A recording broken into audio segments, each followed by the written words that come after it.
everybody. Welcome to the Switch for Good podcast. I'm Alexandra Paul, and I'm here with my globe-trotting host, well, at least to Atlanta from LA. That's, in these days, that's globe-trotting pretty much. My globe-trotting host, Dotsie Bausch. Hi, Dotsie. Hi there. So you've been traveling. Well, because it's really important. It's good work, I think. I believe so, right? That's what I'm doing. But it's been interesting, right? During this COVID scenario, and the airlines are doing their best. I flew on a completely full flight, and then my flight back was actually overbooked. But it wasn't Delta, which is keeping its keeping its middle seats. So yes, it was American. And yes, I actually felt safe. I think I peed like 4 times I went to the bathroom 4 times, whereas I have friends who will not go to the bathroom on a plane. You know, they're just too afraid. Like during COVID, you're saying, to walk around. Right. Yes. Yeah. During COVID. Okay. I was like, okay, you need to get your friends some help if they or they can't travel. Speaking, or right.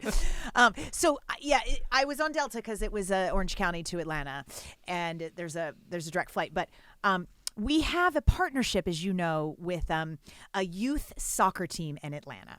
It's about 3,000 families, and we started it last year.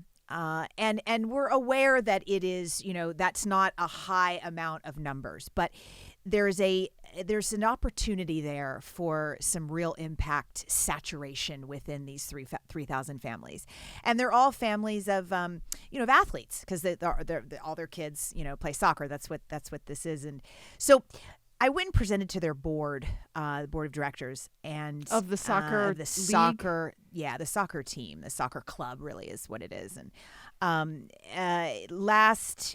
early last year, and there was quite a bit of pushback. What were you presenting? What were you saying? So it was presenting for us to be their title partner. So let me give a little bit of background. The person on the board that asked me to come and present is a longtime animal rights activist and advocate. And his kids are talented soccer players and have gone through the ranks of this soccer club. And so for years, he's been trying to get a kind of an animal rights partner on board as their title partner. And he went through Mercy for Animals, PETA, some different, and the board said, absolutely no freaking way. This is not happening. They just weren't PETA? ready for it. Think of the mascots, the great mascots. Right. People dressed in bunny outfits and things. It could have been loads of fun. I mean, they completely missed out. But the board and it was just like, this isn't happening. We're just not ready for this. So when we came about, he, approached Switch for Good. A bit of a fit in terms of, we were started by athletes, and we have a very, very much a health and performance based focus. And so I went and presented, and it was a little bit like being in front of a firing squad. When it was over, I mean, I presented, and then brought Dr. Jim Loomis with me as well, who then presented, the science behind the differences between animal-based foods and plant-based foods, and performance and output and repair and recovery and health and all of those things. So anyway, long story short, the board finally, we went, after I presented, we went through loads and loads and loads of conference calls and phone calls, and how will this roll out? And, we can't push this on our families. No, just a lot of details. But we finally got to where the board voted us in, what ended up being, I think, 9-2, us coming in. So it wasn't unanimous. So we still had some adversaries, and we still had a little bit of an uphill battle on our hands. But what was exciting about this weekend is we were there last year 3 times with our big Switch for Good booth and all of our information and education. And last year we went with a selfie station for all the kids to take pictures. We brought soccer stars with us, a 3-time gold medalist Heather Mitz, who's been on the podcast, and Leslie Osborne, and World Cup champion, and just trying to get some excitement and understanding around what we're doing here and why this matters, and some of their heroes that are dairy-free and plant-based. But this time, I just went by myself, right? Because I didn't want to drag the team there during COVID. We went to be, as safe as we could be. And so what I noticed was this time, so many families came up and said, we're 100% dairy-free family now. Wow. And that, I mean, just hearing that those transformations have taken place in the South. I mean, I grew up in the South, as you knew, so it's a lot different when I go home than when, coming from California, where I've lived for 25 years now. So just hearing those faces light up, or seeing those faces light up, and hearing those stories about recovering from illnesses, and kids, especially the kids of color who are not sick anymore because they were lactose intolerant, for sure, because it was, either respiratory issues, exacerbating asthma, or, really intense stomach discomfort before games, right, that they were dealing with consuming dairy. So it just, and then acne, of course, as they get a little older. Of course, but those are the ones they mentioned. Yeah, that they'd healed from. I mean, these are the things that they've seen happen in their family. So it was. And what was it that made these? What was it that Switch for Good presented that helped them make the switch? Well, so after we came on as their title partner, which was a year and a half ago, we communicate with them all the time. So we're a part of their newsletter. They get specific newsletter. They get education. They get information. They get wonderful times to spend time with some of the people on our staff and in teaching and education and classes. And then our guest just did a incredible cooking class for them, because we had wanted to come in the fall and do like a parents' date night and just pairing wine and food and do it live, right? Actually in person. But because of COVID, it was like, okay, this isn't going to actually be possible. So it happened on YouTube, and she was extraordinary. And, they're learning that it's not gross, yucky food, which is what, we were getting as we all have in those first kind of, days and weeks of like, where you're taking away everything that we love, and we're not trying to do that. So it's just a moment of a full heart for me, seeing the transformations and hearing the transformational stories. So. Well, congratulations. And 3,000 families, that's a lot of people. And it could have a big ripple effect, is how I look at it, right? And you're starting them young, too, which is so important for their own health. 4-year-olds, 5-year-olds, 6-year-olds that are, coming up, and they've got see, we're on the front of all their jerseys. So it's, Switch for Good, live better, do more, dairy free. So, that's 3,000 families the kids are wearing those jerseys, but then they go play all over the state. Yeah. And so right. All of the other teams are going, what? That's right. What dairy free? What in the world? So, yeah, it has a potential pretty good ripple and effect, folks in the audience, if you want a T-shirt like that, you can go to switchforgood.org to the store and get some amazing shirts that say wonderful things about being dairy-free. So check them out. But now we're going to check out our guest, who did have a really, really great presentation. I watched it, and it made me want to cook. And you don't cook? No, I don't at all. I actually thought, ooh, this might be good she made a spaghetti squash. And it had this great ricotta sauce and a galette. And I thought, oh, maybe I could do this for the holidays, next holidays and stuff. So I think she's going to tell you can. Yes, I'm sure she will. It's in you. Well, let's talk to Kimberly Barnes. She is, as we said, a delight to watch on camera, but she also knows that food is an extremely political issue. She is the founder of Might Be Vegan and Food Love. Kimberly combines her expertise in plant-based cooking with social justice issues. She simultaneously works to feed those in need and educate others who have the means to bring about the change. Kimberly recently led, as we said, this virtual cooking class, which you all can go to the Switch for Good site. And also, while you're buying your incredible T-shirts, you can watch her cooking class. And so hopefully, if some of you saw it, you'll be excited to see her again today. And if you didn't, you already know that this conversation is going to be educational and entertaining. We're so happy to have you on the show today, Kimberly. Hey, how's it going? Thanks so much for having me. It's our pleasure. So we found it so fascinating that you are a self-taught chef because you watched so much food TV with your grandmother growing up. And you became a cook. And when you became vegan, how did that affect your cooking? Were you nervous that your all the ways that you cooked as a kid would just be thrown out the window? Oh, absolutely. When I decided to go vegan, I was concerned that I was going to like lose flavor, because in my mind, going vegan meant eating salads for the rest of my life. So it was literally the last thing that I wanted to think of. Like, I mean, salads are great, but they're not amazing. I'm a foodie. So I loved, part of my family tradition is coming together around food. So losing that potentially was a big deal. So it was very important to me that when I started creating dishes, that I created ones that brought me back to home. And so what you see a lot of times in my dishes is just a reset to that Southern comfort food with different international influences, if you will. And so that's kind of where the foodie in me comes to life.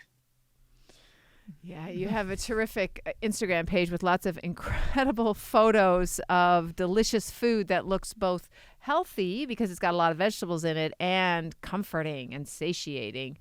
You started Might Be Vegan. What is that? And tell us why you started it. So Might Be Vegan is literally the outgrowth of me wanting to help others find that Southern flavor that they love. So it started off with me just beginning to help people by preparing food for them. So people would call me and they say, hey, can you do a meal prep for me? Absolutely. So I would go into their home and I would prep food. Mm-hmm. But what I realized is, even though I love food and I love cooking, I don't like being in the kitchen all day. So I had to figure out a way that I could still have the love of food and bring that to people without having to stand in the kitchen for 14, 15 hours because I was dying. So what I did instead was figured out how I could use events and materials and content creation and all of that and bring food to people. So I shifted in 2019 to focusing on creating brand partnerships, very similar to what you ladies were talking about before, where you've now sponsored a soccer club and now you've introduced them to being dairy free. So now I've done the same thing. So back in 2018, we hosted the world's largest vegan tailgate like ever at the Super Bowl.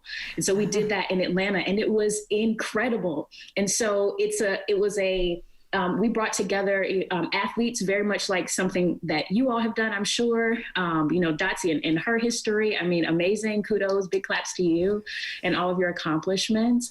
But that's what I turned it into. I turned it into an experiential brand so that people could experience food and fall in love with food more so than trying to figure out mentally, okay, how am I going to do this? I'm like, no, don't think. Let me talk to you through your taste buds first. And so that's really what this is. I'd love to talk to you about getting back to the real, like the nucleus of food, of soul food. As I said, I grew up in the South. I grew up in Kentucky. So, soul food as we know it today is not necessarily soul food from 200 years ago. And we had a Black vegan activist on that was really taking our audience through understanding the decolonized diet. I would love your thoughts and opinions on, because being a vegan chef now and bringing all those flavors back, do you feel like it takes you back to the roots of really the food that Black people ate before all the shit we did to them? I'll say it that way. Yeah. So there are some flavors that I have not been fortunate enough to have because that heritage was taken from me. So some of what would be West African cuisine, I don't have that. That's not in my flavor profile. I don't know those flavors as far as what soul food is for me, and then how I've brought that into my cuisine. Honestly, it's about taking the sweet, the spicy, and the smoky. I think those are kind of the three essentials that I see in Southern cuisine, in soul food, because we use quite a bit of smoked pork to bring that smoky flavor into food. we contrast that with the heat. You're going to see a lot more heat in like New Orleans cuisine. You're going to see a lot more in Caribbean cuisine. So you've got that heat side and then the salt to kind of balance that. And so that's literally what you see each time I do a dish. So I have this one dish that I had never tried before, and I'm sure a lot of people have heard of it. It's called chana masala, and I'm like, I don't know what that is, but but chana is basically chickpeas. You know, everybody has heard of a garbanzo bean, but that's basically the three flavor profiles. You've got the sweet, the spicy, and the salty, and so then bringing that into to southernize that, you know, you can add additional things to make that interesting. But again, the chana is not chana masala is not an American dish, but you will recognize those flavors because we've brought some of that over to the United States, if that makes sense. Yeah, and that's traditionally you would see it in Indian restaurants. It's traditionally correct. Indian. Yeah. You lived in Atlanta for a while, and do you know the Savi markets there, like Savi? I do not actually. Oh, no. So when I was just there, I got there the first night and just, you know, kind of went walking around and just felt like getting some food to take back and to my room. And there's a marketplace, and I went in and they had like chana masala, but a couple of other Indian dishes that a couple had dairy, right? But the chana masala did not. And it was just in clear plastic, to-go bowls with the ingredients. I mean, you could tell the guy's mom had made them at home. And I was like, this is going to be good. And it was the best chana masala I've ever put in my mouth. And I called the market after I ate it. And I was like, am I right? Is this, because that was the best thing I've ever put in my mouth. He said, yeah, that's from my mom. It was so good. But it was everything you were talking about. And I couldn't, I didn't really know how to describe it, but it was heat and salt and a little bit of spice and a little bit of, a bit of smoke. Yeah. Oh, yeah. Man. Yeah. You're not going to get that in California, probably. I saw you on TV share grilled fruit, which I thought was a really interesting. I never thought of grilling fruit. We always put vegetables, tofu on kebabs, and meat eaters put lots of meat on kebabs. Yeah. But Kimberly put fruit. I mean, why not? I mean, it's summer, and we put everything on a kebab, like you said. We have a ton of meat, so why not put right next to that? You know, especially if you have a meat eater at home, you know, to put something that's healthier for you on the grill as well. And you know, I really enjoyed trying out new things with those recipes. I created something so unique that I surprised myself. I think that's the thing that honestly impresses me about myself when I make something. I'm like, oh my God, this is a whole thing. I've never even heard of it. This is amazing. So I made a Jolly Rancher flavored fruit kebab. And I was just like, who would have thought? Now tell us how you did it, because you explained it really well, and so we don't have to it's not that complicated, right? No, it's not. It's not. So I took several fruits that can hold heat on the grill for a little bit. And so I had some banana, I had watermelon, mango, I may have even had peach, and I grilled it for a few seconds on each side. And then the toppings is what made it interesting. And Dotsie, again, you're going to hear these same fundamentals. We've got the sweet, the spicy, the smoky, and the heat. So you've got the smoky that comes from the grill when you place it on the grill.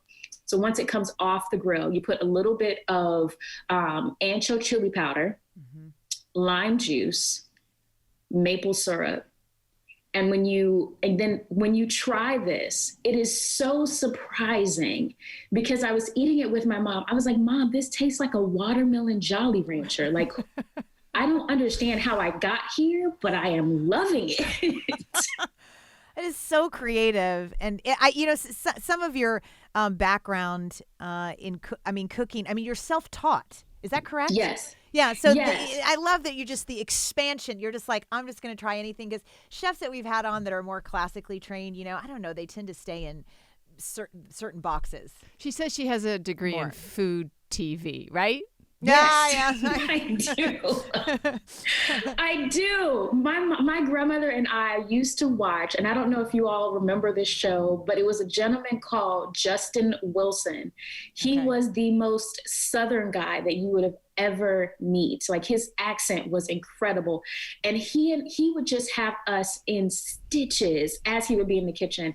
And he was one of our favorite food TV chefs. And we would watch him and everybody else that came on food TV growing up, you know, before there was the Master Chef and all of that. This is just people in their homes with a couple of cameras and making it happen. And I consumed so much that I definitely have a degree in food TV. Have you met Justin? Have you reached out to him now? Justin has passed. Just when I was probably 3, he was maybe 70. So he's long gone. But he definitely was not vegan, which is, you know, obviously what I am now. But being a self-taught chef means that when I try new foods, I have the ability to taste what I am eating and then write notes about, and then go home and make it. So I never have to ask the chef, like, okay, what'd you put in this? You know, so I just put the notes down. I'm like, ooh, that's in that. Okay, that's in that too. It gets even crazier, Alexandra. It gets even crazier because I'll have dreams about recipes that I'm like, ooh, that would be really nice. Like, I feel like I have some sort of food ancestor who like speaks to me in my dreams. Like, here's a recipe you should try. Like, it's just, oh my gosh. Now, do you dream in these flavor profiles that you mentioned, right? Sweet and spicy and smoky, salty, or do you dream in actual ingredients as well as when you're at a restaurant and you don't need to ask them what's in it, you're just jotting it down? Is it like, oh, this is smoky, so I'll figure out? Yeah, the restaurants, it's just like me jotting things down. When I have something that's amazing, I'm just jotting it down. But the dreams are like combinations of things that I had never thought of. I can't give you all of them because I'm working on a cookbook now, but when it comes out and we're ready to talk about it, you're going to be like, where did you come up with this? It was a dream. The dream cookbook. You know, I'm going to have to. You've never had a cooking dream, can I just say? No, I never have. Never, ever. We're not really good. Never. But I actually am. Dotsie knows that I'm trying not to use plastic, which you'll actually be happy about being an environmentalist yourself, Kimberly. So I'm trying not to use plastic. But our farmer's market has this amazing hummus called from Brothers Products, and I keep buying it because I'm addicted to it, and I have tried 5 times to make a hummus that is as good, and it's not. And so when you're in LA, I need you to taste it and then reproduce it and teach me exactly how to make it, because I'm wasting so much plastic by buying their containers, and I really, really need to get off it. I know. Yeah, I know. You could, I guess, yeah. I mean, obviously you recycle them, but you couldn't take them back to them, and there's not now, especially in COVID. No way to. Believe me, I'd be like, yeah. I've thought of going to. Maybe I should just call their factory and say, look, I'll drive down there and I'll bring my own container. Could you just open? And I'm just going to bring a bucket, and then you can just dump it in and we'll have it for. Oh, so I love that idea. So, might be vegan. Tell us about that name. Yeah. So when I was thinking about starting a business, I also recognized that the word vegan itself has a lot of weight. It comes with a lot of stereotypes in many places. Yeah. I remember before going vegan of my thoughts of people who were vegan, and most of them were very judgmental. Most of them were always in my business asking me too many questions and trying to give me advice that I didn't ask for. And I'm not that person. You know, I'm going to share my information. I don't judge my friends when I'm sitting across the table from them. They feel their own judgment because they know that I'm vegan. They're like, I know she's watching me while I cut this steak. I'm like, I'm actually not watching you because I've already told you what you need to do. But that's an aside. So I didn't want to come across as that person. And I wanted to create a space where people felt comfortable trying. And I think that's the thing that I felt has been missing, and still even in some pockets is missing, where people are not giving room to try. It is an all or nothing. And if you don't do all, then you're bad and you're going to hell, because that's what happens, you know? And I think I've never been someone who learns that way and changes that way, that I wanted to allow people who change like me to find their home. And so that's why the name Might Be Vegan is what it is, because I said, I'm going to try this and I might be vegan. And if you think you might too, come on over. We'll try this together. And that's really what the name's about. Yeah. And then you can just go, I like how Alexandra said it earlier. It's like, it might be vegan, it might not. So, if the people are like, I'm not trying it because it's vegan, you kind of, well, it might not be, might. You could get them to, that's such a, so there's so much work that you do in social justice. But before we dive into the actual work, how and where does social justice issues and food, where's that cross section for you? And there could be multiple cross sections, obviously. Obviously there are. I think food is a fundamental right. And at any point where people don't have the right or access to healthy food, that's where food and social justice for me intersect. And I think it happened when companies began to take over what the earth gave us for free. And I think that's when food became a social justice issue, because it was no longer families growing food in their yard or raising their own animals. It was, I have to go to the market to pay someone for access. And that's where it became a social justice issue. It's gotten even worse, actually. Now even farmers can't save the seeds from they buy seeds and they'll grow a crop, and they used to be able to then replant from the seeds from that first crop. But now the big companies, like Kimberly said, own those seeds. So farmers are not allowed to use the seeds from their own crops. They have to go out and buy more seeds. Those are from the GMO crops. Yeah. And also, I know that you care very much about the health of Black women, and you see how food has affected their health so much. Women will often drive what food is brought into the household. Right. And because of that, it's important that Black women especially, one, have the right information about the foods that are good for their body and their children's bodies and, the other people and, their other loved ones.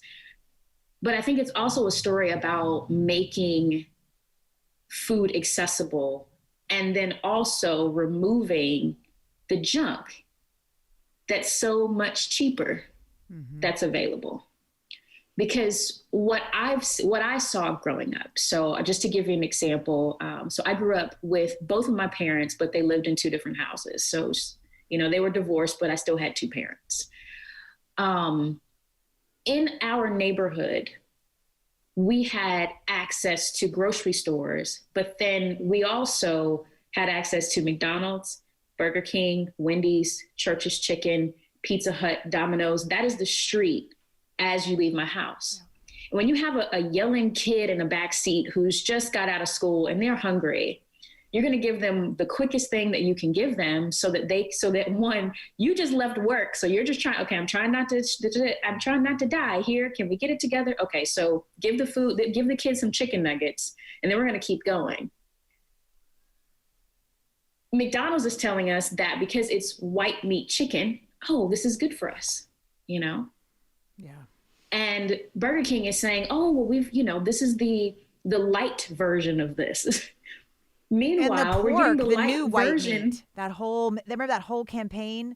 Well, it was probably before your time, but maybe 20 years ago that they brought pork, the new white meat. It's like, I remember that campaign. You do? Yeah. What the hell is that? Yeah. Right. So it's just these marketing stories that we buy into because we believe when someone tells us that something is good for us, because in our minds, we don't want to believe that someone is out to harm us for $1. We don't want to believe that, but they will, because it's the dollar over the diet. It's the dollar over our health. It's the dollar over our prosperity. It doesn't matter if we kill you on the way, because on the back end, we're going to sell you prescription drugs. You know what I mean? And so when it comes to Black women, and the reason that I spend so much time talking to Black women is because these messages are targeting us in bigger ways. And in our neighborhoods, we have fewer options in many cases. And just because you have a grocery store, or it doesn't mean that you are not living in food apartheid, because the food in that grocery store may not be as affordable as the McDonald's. It may not be as affordable as the frozen chicken nuggets or the frozen pot pies or whatever you're buying that has the junk in it. It's not as affordable as that. And so when you don't have the financial means to buy the organic food that costs more, then you have no choice but to put in your children's body the best thing that you know. Because in many cases we see organic, oh, well, that's white people stuff. Like, what do I need organic for? Not realizing that the organic is much better. But when you have to choose between 10 bananas for $3 versus 10 bananas for $10, it's like, okay, we're going for the cheaper option if you're doing it at all. And so I think that's the piece that has concerned me, so is what food apartheid looks like, because you have so many, especially even in big cities, so much lack of access to affordable, healthy food. And it's mostly junk. And we see that in the data that comes out of our communities about the state of our health, where we have 40+% of African Americans with hypertension, with some form of heart disease. And then we say, okay, well, is it genetic? It's not genetic. It's diet. It's what we've been eating, you know, because these numbers are new numbers. These numbers weren't these numbers, 100 some years ago when we were planting our own food.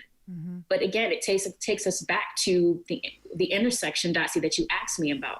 It's when capitalism took over food and it became less about nourishment and more about the numbers. Yeah.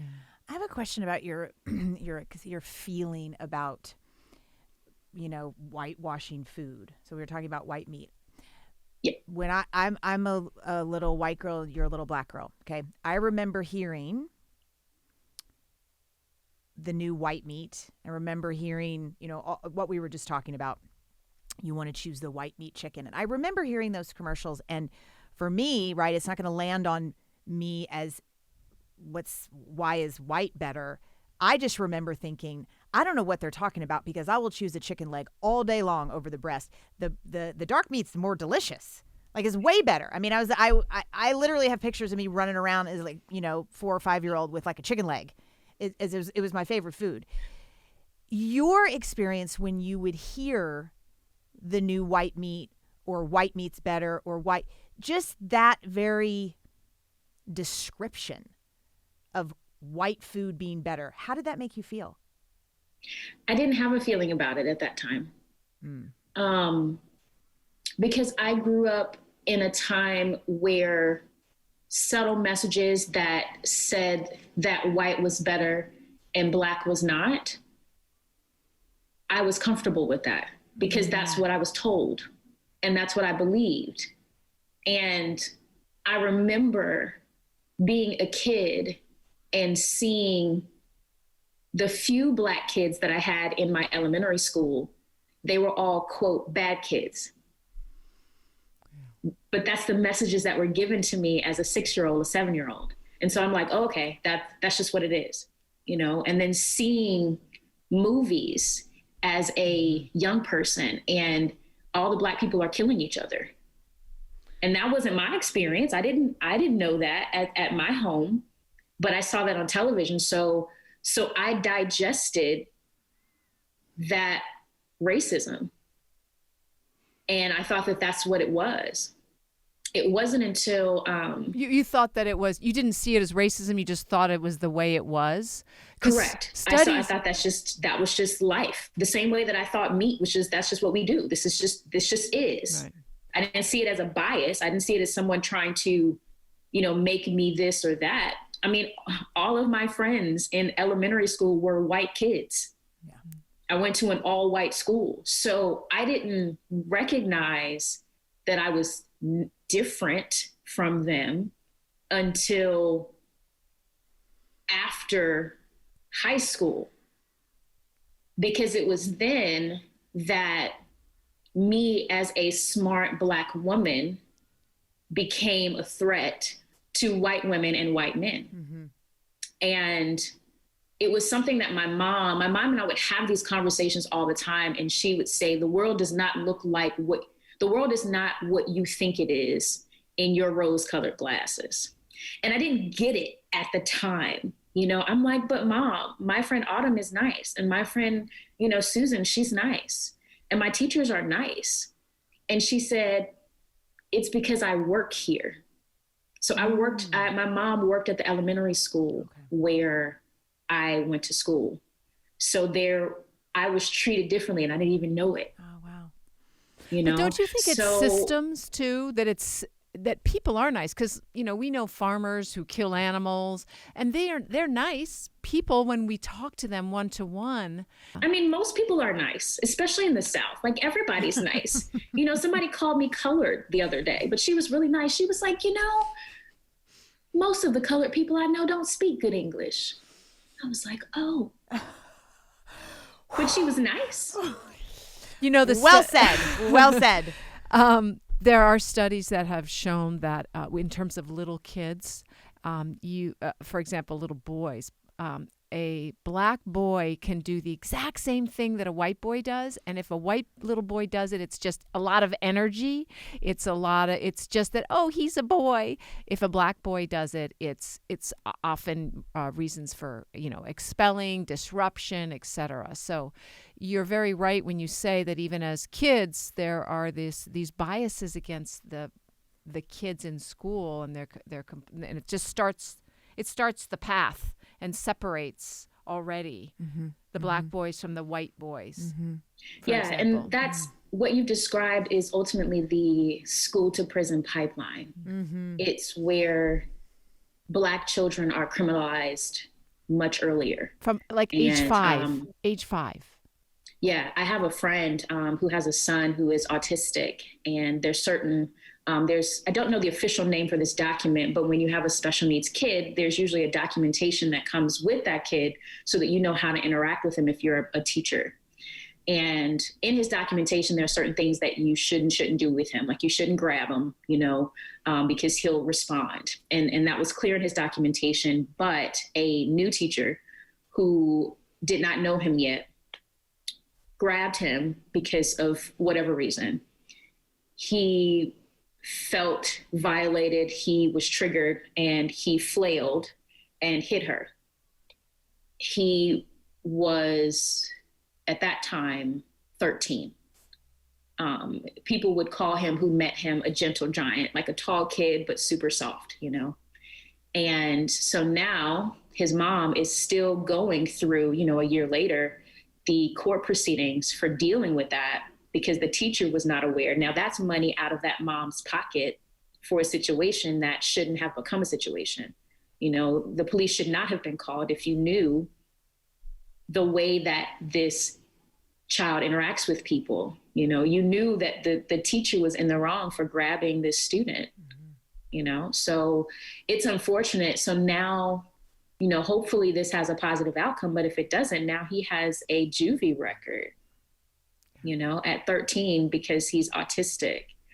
Now imagine if that were a white kid, how gentle the system would have been with him, you know? And I think about the policies from Joe Biden that he introduced for policing people for drug addiction, and then to come full circle and now have a kid who deals with drug addiction. And it's interesting because I feel like the universe has a way of teaching us things. And it's just interesting to see that is now something that he deals with as a family. And I'm hoping to see policy changes for just the impact that legislation led to, you know, some decades ago from that work, you know, from just weed use, you know. So I think it just boils down to, in many cases, it's hard. We don't have enough empathy as people I think empathy is what allows us to say, I don't want to harm something to feed myself. I think it's empathy that allows us to say, wait, this is a 10-year-old. This is not a criminal, regardless if they're Black or white, because they don't look like me. And I think that's really what this boils down to in our conversation today. It's understanding empathy, like being able to look across the table to someone or something that is not like you, and recognize that that person or that entity or that being also has feelings and a soul and a parent and whatever that is, and they deserve compassion. And I think that that's really missing from us as a whole, to be honest. You started Food Love, and one of the reasons you started this was because you are very aware of the inequity in terms of food, even with healthy food available for Black and Latinx folks, Black and brown people in America. Can you tell us about Food Love, why you started it and what it does? Yes. So Food Love is a program that I built out of Might Be Vegan as a way to give a direct response to COVID-19, because in the news I saw that Black and brown people were dying at twice the rate of their white counterpart after contracting COVID-19. Mm-hmm. And digging into why that was the case, there was a myriad of reasons, but one of them was that we had a lot of pre-existing conditions. And this takes us back to exactly what we were talking about earlier, which is hypertension, diabetes, type 2 diabetes, and obesity. And much of that is diet related and preventable. So I wanted to figure out, how can I, one, help these families who are in need of food, and then also potentially introduce them to a style of eating that can, over time, reverse some of these illnesses. Because it is these pre-existing conditions that lead us to having more negative outcomes after contracting COVID-19. So couple that with the fact that so many people I was finding didn't have transportation to food banks, because when I was watching the news and seeing like these food banks all around, and the lines everywhere, I was like, well, what about the person who doesn't have a car? Mm-hmm. How do they get food? And if we're on lockdown, who's taking care of them? What about the person who is immunosuppressed, like going through cancer treatment? How are they getting food? Like, all of these questions just popped in my mind, like, oh my God, we're falling apart. What do I do? So I tapped into existing food systems. I didn't want to create anything new. So I said, who is already delivering food? And how do we just piggyback on what they're doing? Right.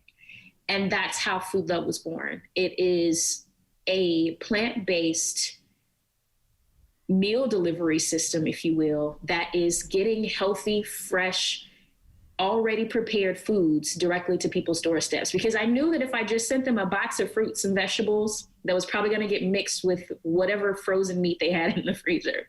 So I wanted to give them something that was a complete meal. So it was no questions. Put it in the microwave, put it in the oven, and it's ready to go.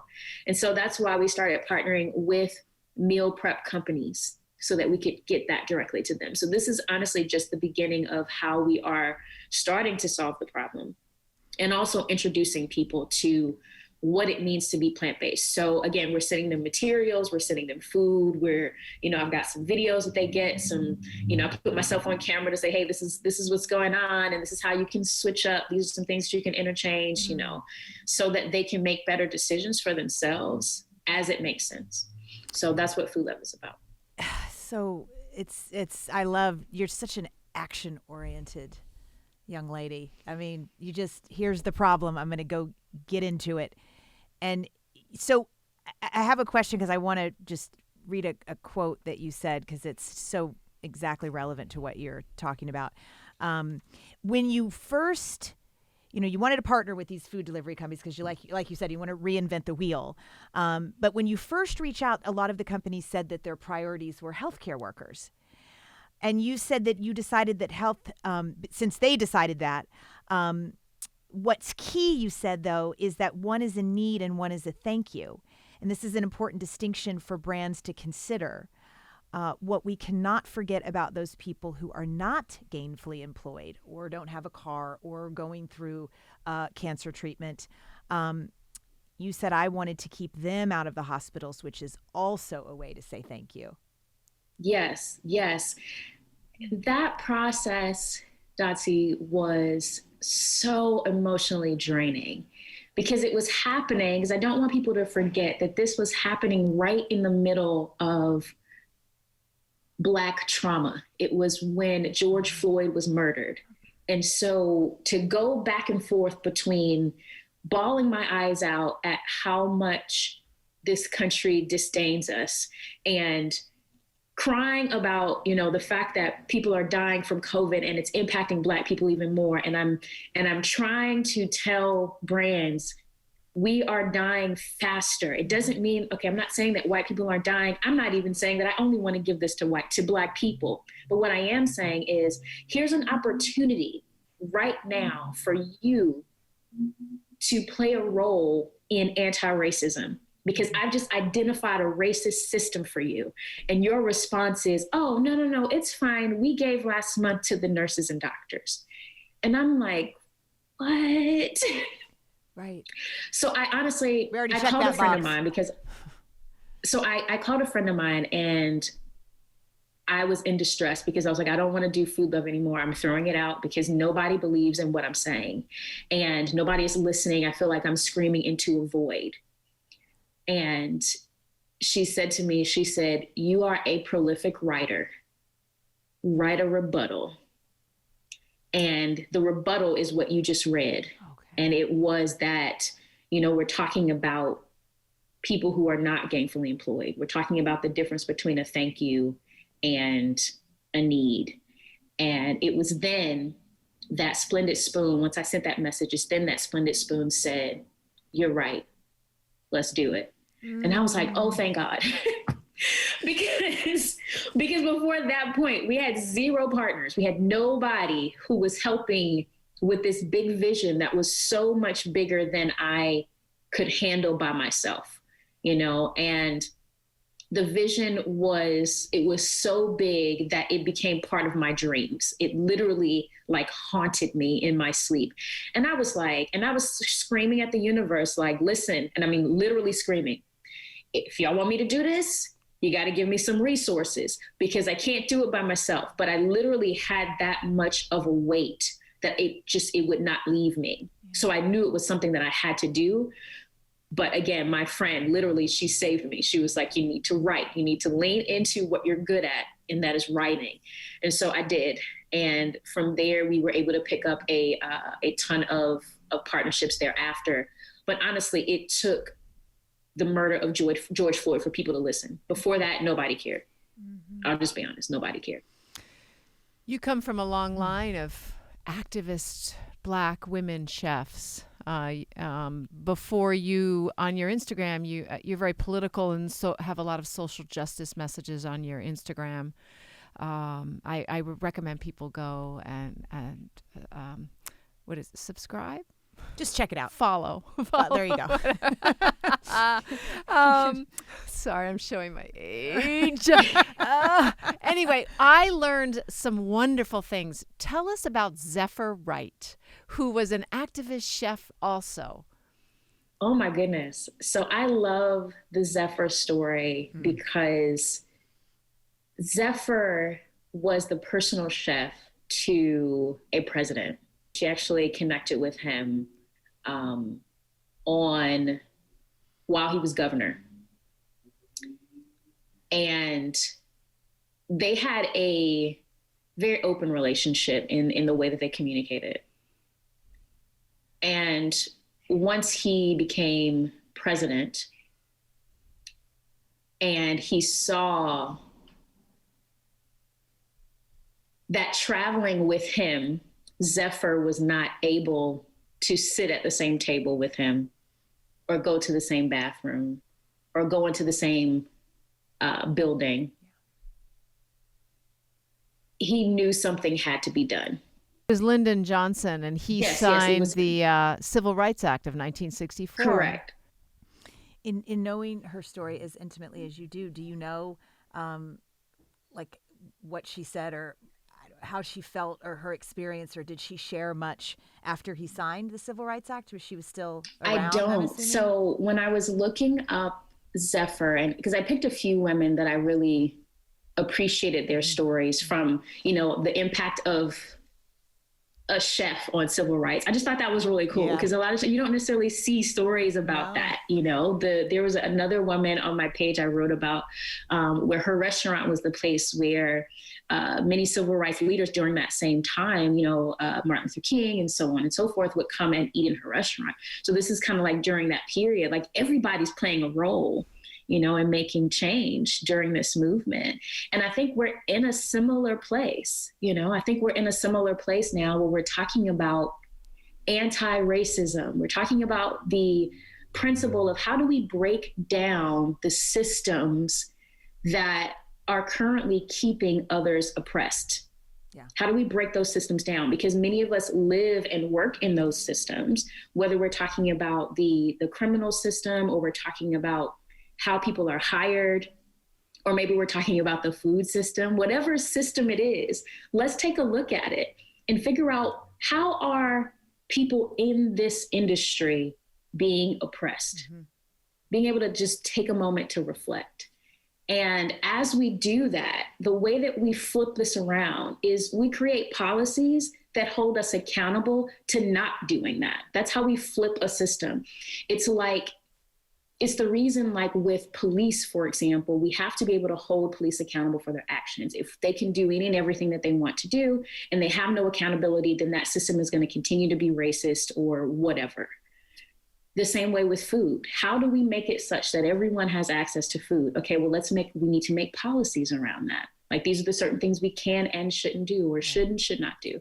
And that's how we make sure that even if an individual is racist, the racist system cannot harm the people that are connected to it. That's how we deal with that. Because you've got the protection in place. Yeah. Exactly. Yeah. In the rules of the system. Exactly. Yeah. By the way, I dove deeper into Zephyr after you did? reading Please about tell her. me all the things. Well, just that when Lyndon Johnson signed the act. Yeah. The story is that he turned around and gave the pen to Zephyr. Oh my gosh. Yeah, that he signed the act with. So there you go. How can folks help your mission? How can our listeners support you? And tell us where they can find you. Yes, for sure. So I think follow supporting you. my mission. That's right. Sorry, say again. And follow you and for subscribe. Social media. Subscribe. And she actually says she's on YouTube too, so subscribe too. I think my mission is much bigger than me. So, but that being said, I am on Instagram. I am at It's Kimberly Renee. You can also find me on YouTube, Kimberly Renee there. I'm Kimberly Renee everywhere, so you can find me on all the platforms in that way. But supporting the mission, I think, is doing what we talked about just a moment ago, and that is honestly taking a look at the industry where you work and the community where you live and saying, how has my industry or my community done harm to oppressed groups? And finding organizations that are taking action to turn that around. That's how you advance what my mission is, because I'm doing that currently within my industry, which is the food industry. And so if yours is if you're in athletics, if you're in CPG, consumer packaged goods, wherever you fall, take a look at your industry and say, how have we in the past and how are we currently oppressing people? And it's gonna be a lot of work. It's going to be uncomfortable. It's going to take some history digging. It's going to take some interviews and then making that right. Because I think that's where what we forget. It's like, we've never hired a Black person in any place of leadership. Okay, let's change that now. And now we start hiring people. Okay, what about all the people that you missed that were working there? So before we start hiring new people of color, let's look at the people who are there and say, hey, we're sorry. How do we fix this with you all?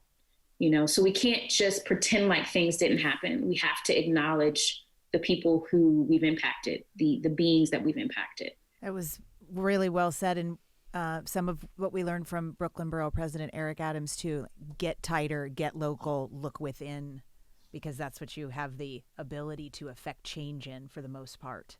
And be intentional. Yeah. You have to make the effort. It's not going to be easy because, but it's important. Mm-hmm. Absolutely. Thank you so much, Kimberly, for being on the show. We really appreciate all your yummy, yummy food, by the way. But your activism. Yeah. Yeah. You certainly are a light, and I've learned a lot today, and I know our listeners have too. Awesome. Thank you so much for having me. I appreciate it. Thank you both. So thank you so much for tuning in today. If we helped you in any way, then click the subscribe button and let's keep hanging out together. We have so much more to share with you.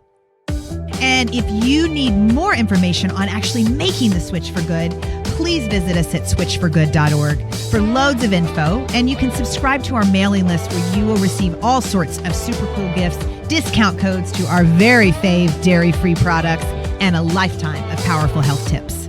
So join us on the journey to switch for good. This is the future.